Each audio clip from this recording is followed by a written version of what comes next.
নমস্কার বন্ধুরা, প্রথমবার রান্নার ভিডিও নিয়ে চলে এসেছি তোমাদের কাছে। রান্নাটি দেখে বলো কেমন হয়েছে। আমিও প্রথমবার রান্না করছি, তোমরাও দেখে রান্না করো, কেমন হয় আমাকে কমেন্ট করে জানিও। আর কি কি নিয়েছি আমি তোমাদেরকে জানাচ্ছি।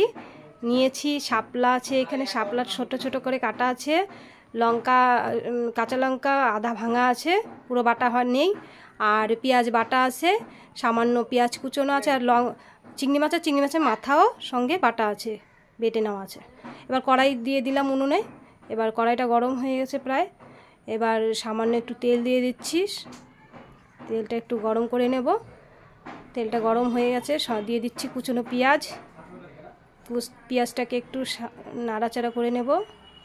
নাড়িয়ে একটু যখন সামান্য একটু লাল লাল হয়ে যাবে, তখন আমরা এখানে দিয়ে দিব সব কিছু একটা একটা করে।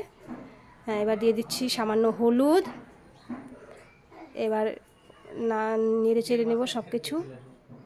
আর বন্ধুরা, এখানে হলুদ দেওয়ার পরে আমি লবণও দিয়েছি, তোমাদের দেখাতে পারিনি ভিডিওটিতে। তো হচ্ছে এবার ভাজা হয়ে গেছে। এবার দিয়ে দিচ্ছে চিংড়ি মাছ, আর যে বেটে নিয়েছিলাম চিংড়ি মাছের মাথা সঙ্গে একসঙ্গেই দিয়ে দিচ্ছি। তো একটু ভেজে ভেজে নেব, কারণ মাছটা কাঁচা ছিল আর মাছের মাথাও ছিল সঙ্গে, একটু ভালো করে ভেজে নেব, কারণ মাছটা ভাজা ছিল না। তো ভালো করে ভেজে নিতে হবে যাতে। হ্যাঁ, এবার মাছের মাথা সব ভাজা হয়ে গেছে।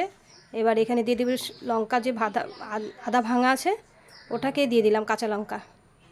এবার নেড়ে চেড়ে নেব সব কিছু, ভালো করে নেড়ে চেড়ে নেব সব কিছু। নেড়ে চেড়ে নেব, যখন দেখব ভালো করে ভাজা হয়ে গেছে, তখন আমি এখানে দিয়ে দিব।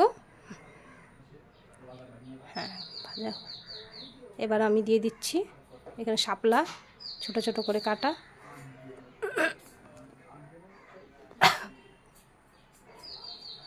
ভাজা এবার নেড়ে চেড়ে নিচ্ছি শাপলা। সামান্য যে শাপলা বেঁচে ছিল ওটাও দিয়ে দিচ্ছি সঙ্গে। শাপলাতে এমনিতেই জল ছেড়ে যায়, বন্ধুরা সবাই জানে।